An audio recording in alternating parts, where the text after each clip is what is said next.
अस्सलाम वालेकुम। चले जी बच्चों, एक पास पेपर के क्वेश्चन की तरफ मूव करते हैं। इंतहाई कॉम्प्रिहेंसिव सवाल है। मेरा मशवरा है जो लोग ये रिकॉर्डिंग देख रहे हैं, इससे पहले मैंने कुछ छोटे ब्रीफ सवालात कॉन्सेप्ट के लिए जो है वो आपके सामने जो है वो रखे थे। काइंडली उन चारों सवालों को अपने पास अच्छी तरह जो है वो नोट कर लीजिएगा। सारे के सारे कॉन्सेप्ट इसके अंदर यूज़ होंगे।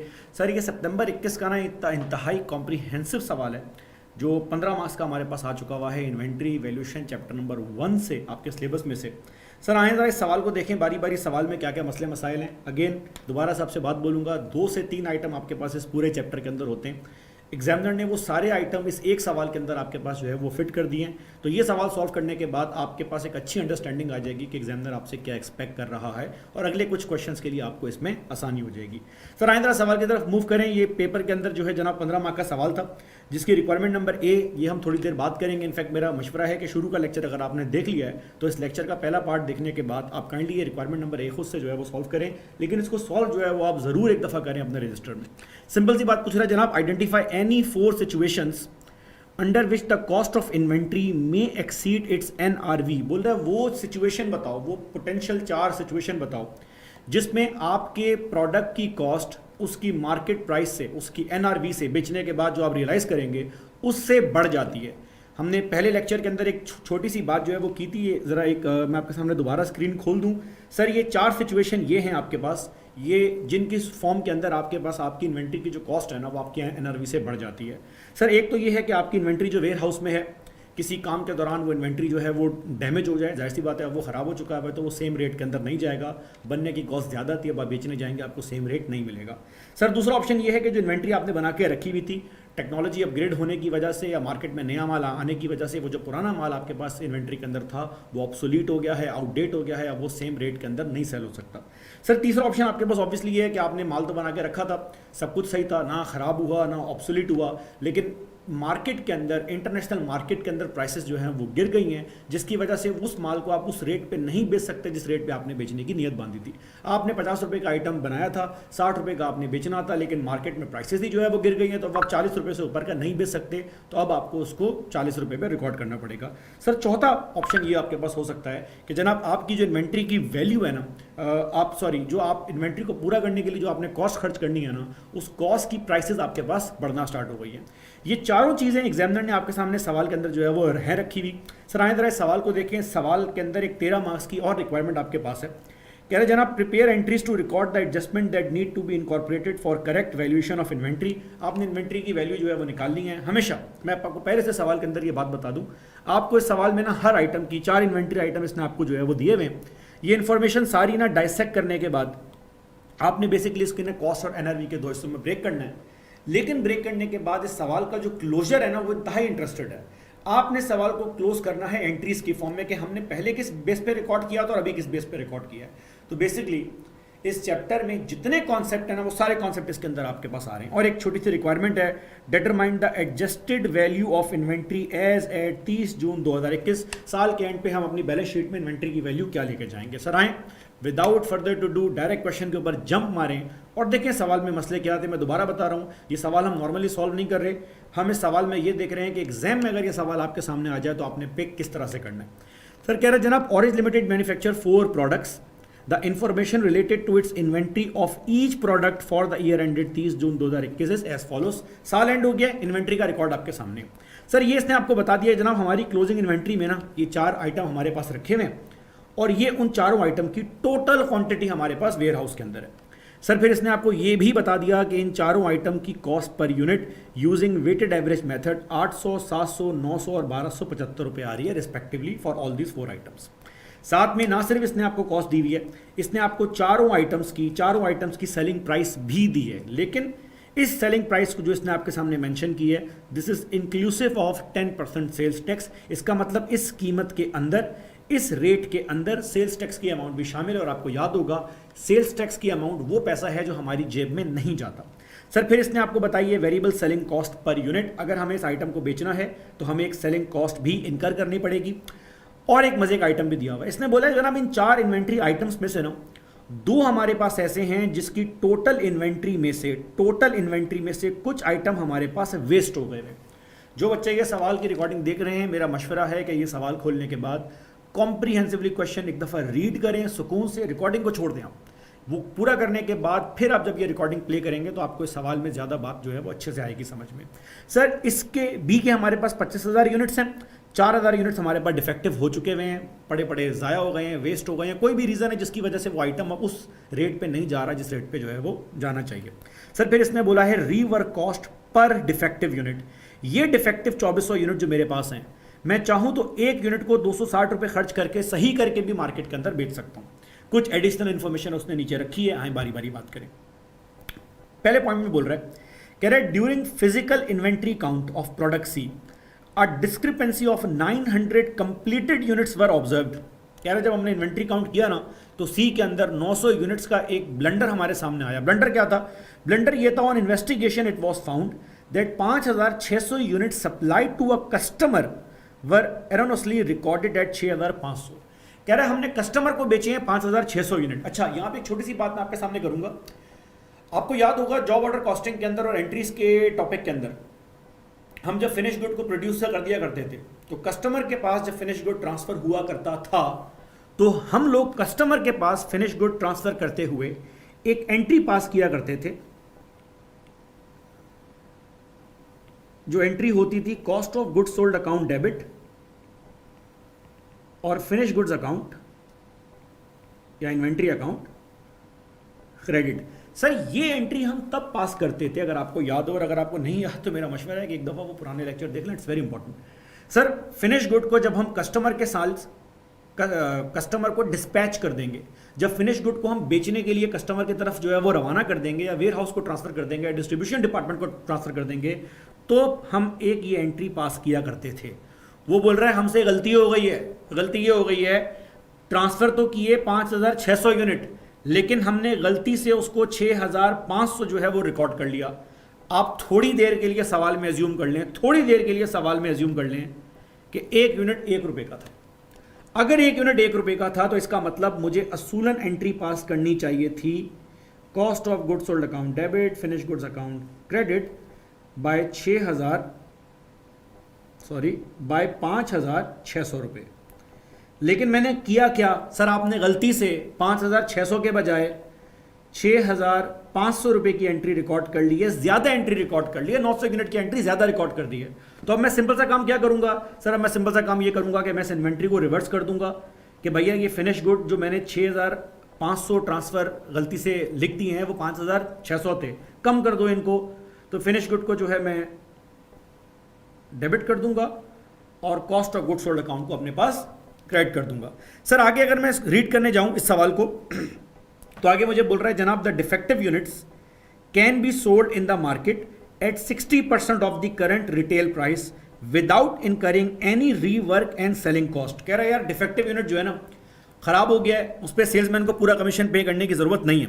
हाँ हम एक काम जो है वो कर सकते हैं। वो एक काम हम क्या कर सकते हैं? वो एक काम हम ये कर सकते हैं मेरे भाई, वो एक काम हम ये कर सकते हैं इसके अंदर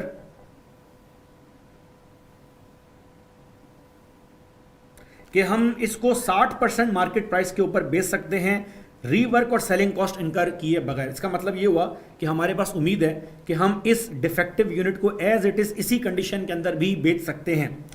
फिर तीसरा और आखिरी पॉइंट बोल रहा है due to decrease in raw material prices the product similar to B and D offered by the competitors are available in a market at a discount of 15 and 20% respectively. इसका मतलब कि मार्केट में हमारे competitor ने price कम कर दी है, international market के अंदर प्राइस कम हो गई है, company would have to adjust its sales price accordingly. इसका मतलब ये जो सेलिंग प्राइस हमें दी हुई है ना मेरे भाई, आउटडेटेड है। इन्वेंट्री काउंट करते वक्त हमें पता चला कि इस आइटम को इस रेट के ऊपर अब हम दोबारा सेल नहीं कर सकते, हमें रेट को कम करना पड़ेगा। सर आपने एंट्रीज पास करनी है, लेकिन एंट्रीज तो आप बाद में पास करेंगे। पहले आप चेक करेंगे कि इन चारों आइटम्स की टोटल जो अमाउंट आपके पास आ रही है उस टोटल अमाउंट के अंदर कितनी अमाउंट जो है वो आपकी कॉस्ट के ऊपर रिकॉर्ड होगी, कितनी अमाउंट हमारे पास एनआरवी के ऊपर रिकॉर्ड होगी। सर फिर एक बात इसने और भी आपको मजे की बोली, अगर आप सवाल पे गौर करें ना तो कह रहा है जनाब डिफेक्टिव यूनिट 60% के ऊपर बेच सकते हैं, लेकिन ऊपर एक ऑप्शन और भी दे रहा है, कह रहा है चाहे तो इस डिफेक्टिव यूनिट के ऊपर रीवर्क जो है वो करवाएं। अगर आपने रीवर्क कर लिया तो जाहिर सी बात है ये यूनिट सही हो जाएगा और ये पूरे रेट के ऊपर जाएगा। ये वही केस है जहां पर आपके पास मल्टीपल एनआरवी आ रही है। तो आए सवाल को देखें सर, बारी बारी जो है वो चेक करें। I will start with the most easiest one. मैं सबसे पहले आसान वाले की पहले बात करूंगा और फिर इसको जो है वो आगे की तरफ मूव करूंगा। मैं ज़रा ये सवाल का छोटा सा एक हिस्सा यहाँ से कैच कर लूँ ताकि मुझे इसको बार बार कॉपी ना करना पड़े, थोड़ी सी मेरे लिए आसानी हो जाए। अच्छा जी,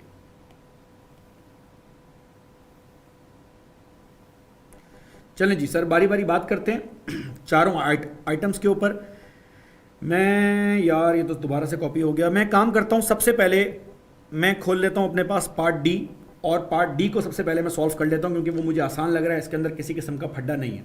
अच्छा जी सर, इन्वेंट्री आइटम जो डी है ना मेरे पास, ये मेरे पास है टोटल 8,000, 1275 की इनकी कॉस्ट है। रिटेल प्राइस 1980 है टैक्स शामिल करने के बाद, लेकिन कह रहा है मार्केट में प्राइसेस हो गई हैं कम। तो पहले मुझे ये बताएं मेरे भाई, इन 8,000 यूनिट्स को मैं किस बेस के ऊपर रिकॉर्ड करूँगा? तो सर ये इंतहाई आसान है। ये मेरे पास मेरे भाई आ रहे हैं डी के 8,000 यूनिट्स, ठीक है। इन्वेंट्री को रिकॉर्ड करने के लिए हमारे पास रूल हुआ करता था कि हम इन्वेंट्री को रिकॉर्ड करते थे लोअर ऑफ कॉस्ट और एनआरवी। अगर मैं इस आइटम की कॉस्ट की बात करूं तो ये आइटम की कॉस्ट मुझे आ रही है 1275 रुपये, या तो मैं इसको 1275 पे रिकॉर्ड करूंगा सर, या फिर मैं एक काम ये करूंगा कि मैं इसके अंदर ये चेक कर लूंगा कि मैं इसकी एनआरवी जो है वो अपने पास रिकॉर्ड कर लूंगा। सर मैं अगर इस आइटम की एनआरवी रिकॉर्ड करने जाऊं तो मेरे पास इस आइटम की ग्रॉस सेलिंग प्राइस आ रही है मेरे भाई तकरीबन 1980 रुपये। लेकिन इस सेलिंग प्राइस के अंदर याद रखिएगा, इस सेलिंग प्राइस के अंदर टैक्स की अमाउंट शामिल है। सर टैक्स कितना है? 10%। इसका मतलब ये हुआ कि ये 1980 रुपये का जो आइटम मेरे पास है इसमें 1.10 टैक्स की अमाउंट शामिल है। तो जब मैं इसमें से टैक्स की अमाउंट एडजस्ट करूंगा तो मुझे आइडिया होगा जनाब कि मेरे पास इस आइटम का सेल्स टैक्स आ रहा है 180 रुपये, विच अफेक्टिवली मीन्स कि मेरी जेब में जो पैसे आ रहे हैं वो आ रहे हैं 1800 रुपये। याद रखिएगा पिछली रिकॉर्डिंग के अंदर मैंने आपसे बात बोली थी, सेल्स टैक्स मेरे बच्चे दोबारा बता रहा हूँ जो लोग फर्स्ट टाइम ये रिकॉर्डिंग देख रहे हैं। सर ये जो हमारे पास सेल्स टैक्स की अमाउंट होती है ना, ये हमारी जेब में नहीं जाती। सेल्स टैक्स गवर्नमेंट का पैसा है, गवर्नमेंट के पास जाना है, तो इसका मतलब मेरी जेब में 1800 रुपये आना है। लेकिन एक मसला ये है कि ये आइटम के बारे में एग्जामिनर ये बोल रहा है कि जनाब मार्केट रेट जो है वो गिर गए हैं। सर पॉइंट नंबर 3 दोबारा पढ़ रहा हूँ, कह रहा है due to a decrease in raw material price the product similar to B and D offered by the competitors are available in the market at a discount of 15 and 20%। इसका मतलब मैं इसको पूरे रेट के ऊपर नहीं बेच सकता, मुझे 20% का डिस्काउंट देना है। तो सर अगर मैं इस पर 20% का डिस्काउंट दे देता हूँ तो एक 360 रुपये में और बाहर निकालूंगा, और 360 निकालने के बाद मेरे पास इस आइटम की नई सेलिंग प्राइस बन रही है। नई सेलिंग प्राइस मेरे पास बन रही है तकरीबन 1440 रुपये। लेकिन ये 1440 रुपये का बेचने के लिए मुझे इसके अंदर से कुछ सेलिंग कॉस्ट भी जो है वो रिमूव करनी पड़ेगी। सर इसकी सेलिंग कॉस्ट मेरे पास आ रही है मेरे भाई तकरीबन 110 रुपये। ये आपको यहाँ पे दिया हुआ है वेरिएबल सेलिंग कॉस्ट 110 रुपये पर यूनिट। ये 110 रुपये पर यूनिट मैं यहाँ जाके माइनस करूँगा, और 110 यूनिट माइनस करने के बाद मुझे आइडिया हो जाएगा कि इस आइटम की मेरे भाई एनआरवी मेरे पास आ रही है 1330 रुपये। तो अब सिंपल सी बात है, मैं इन्वेंट्री को किस बेस पे रिकॉर्ड करूंगा? सर आप इन्वेंट्री को रिकॉर्ड करेंगे लोअर की बेस पे, तो लोअर मेरे पास 1275 रुपये आ रहा है। तो इसका मतलब ये हुआ कि ये जो डी की इन्वेंट्री मेरे पास है, डी के जो 8000 यूनिट्स मेरे पास हैं, ये 1275 के ऊपर जो है वो रिकॉर्ड होंगे। और 1275 के ऊपर रिकॉर्ड होने का मतलब ये हुआ कि इस इन्वेंट्री की वैल्यू मेरे पास मेरे भाई आ रही है 10.2 मिलियन। तो ये आसान वाला काम था, ये आसान वाला काम मैंने पहले आपके सामने सॉल्व कर लिया ताकि आपको इसके बारे में बात समझ आ जाए। सर अब हम मूव करेंगे आइटम नंबर सी के ऊपर। अच्छा सर सी के अंदर भी सेम बात आपके सामने बोल रहा है, सी के अंदर भी किसी किस्म के डिफेक्टिव यूनिट्स नहीं है। मैं डिफेक्टिव यूनिट्स वाली वर्किंग को थोड़ा साइड पे कर रहा हूँ। सर 5000 यूनिट मेरे पास हैं, 900 रुपये का है, इतने काम बेचते हैं, 100 रुपये की सेलिंग कॉस्ट है। लेकिन सी के बारे में हमसे ये बोल रहा है कि सी में ना हमसे एक एरर हो गया है। एरर ये हो गया है कि 5600 यूनिट्स को हमने गलती से ज्यादा रिकॉर्ड कर लिया। तो सर ज्यादा रिकॉर्ड कर लिया तो अब हम क्या करेंगे? आए जरा सी के ऊपर बात करते हैं। ये हमने डी सॉल्व कर लिया, अब हम बात करते हैं आइटम सी की। मेरे भाई सी के मेरे पास टोटल नंबर ऑफ यूनिट्स हैं 5000, ठीक है जी। सी के मेरे पास टोटल नंबर ऑफ यूनिट्स हैं 5000। मुझे इन्वेंट्री की वैल्यू रिकॉर्ड करनी है एज इट इज। मैं दो चीज़ें चेक करूँगा, कॉस्ट और एनआरवी। सर सबसे पहले मैं बात कर लेता हूँ इसकी कॉस्ट की। अच्छा, अगर मैं सी की बात करूँ मेरे भाई, तो सी की कॉस्ट मेरे पास आ रही है 900 रुपये। ठीक जी, तो सी की कॉस्ट मेरे पास 900 रुपये आ रही है। मैं यहाँ जाके रिकॉर्ड कर लेता हूँ इसको। सी की कॉस्ट मेरे पास आ रही है 900 रुपये, या तो मैं इसको इस बेस पे रिकॉर्ड कर लूँगा। सर या मैं इसकी निकालूंगा एनआरवी। अच्छा, अगर मैं एनआरवी इसकी निकालने जाऊँ तो एनआरवी निकालने के लिए मुझे छोटी सी एक वर्किंग जो है वो अपने पास सॉल्व करनी पड़ेगी। सर इस आइटम की ग्रॉस सेलिंग प्राइस मेरे पास आ रही है 1320 रुपये। अच्छा, इस ग्रॉस सेलिंग प्राइस के अंदर टैक्स भी शामिल है। सर 10% टैक्स है। 1320 को आप 1.1 से जो है वो डिवाइड कर दीजिएगा अपने पास। तो जब मैं सेल्स टैक्स की अमाउंट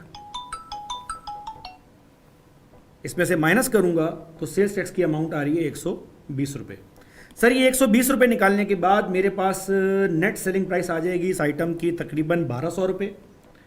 और इस 1200 में से जब मैं सेलिंग कॉस्ट माइनस करूंगा इसकी, तो सेलिंग कॉस्ट तकरीबन 100 रुपये है, जिसका मतलब ये हुआ कि इस आइटम की एनआरवी मेरे पास आ रही है 1100 की। अब सिंपल सी बात, सर मेरे पास कॉस्ट भी आ गई है, एनआरवी भी आ गई है, प्रिंसिपल मुझे याद है। प्रिंसिपल क्या था? प्रिंसिपल ये बोलता है जनाब आपने जब इन्वेंट्री रिकॉर्ड करनी है ना, inventory should be recorded at lower of cost और लोअर ऑफ एनआरवी। तो मैं इसको एनआरवी के ऊपर 900 रुपये के ऊपर रिकॉर्ड करूंगा। लेकिन इस सवाल का मसला ये है कि मुझसे गलती ये हो गई है, ये 5000 यूनिट जो इन्वेंट्री में दिए हुए हैं ना, ये 5000 यूनिट है ही नहीं, ये 5000 से ज़्यादा यूनिट है। क्योंकि सवाल में उसने मुझे ये बोला कि मैंने कस्टमर के पास ट्रांसफ़र किए हैं 6500 यूनिट कस्टमर के पास ट्रांसफ़र किए हैं 5600 यूनिट। लेकिन मैंने 5600 रिकॉर्ड करने के बजाय गलती से 6500 रिकॉर्ड कर दिए हैं। तो यकीनन मैं अब इस अमाउंट को रिवर्स करूंगा। तो सबसे पहले तो मैंने निकाल दी वैल्यू मेरे पास आ गई है 900 रुपये की। इसका मतलब ये हुआ मेरे भाई, इसका मतलब ये हुआ कि ओरिजिनली जो मेरी इन्वेंट्री की वैल्यू बनती है वो ये बनती है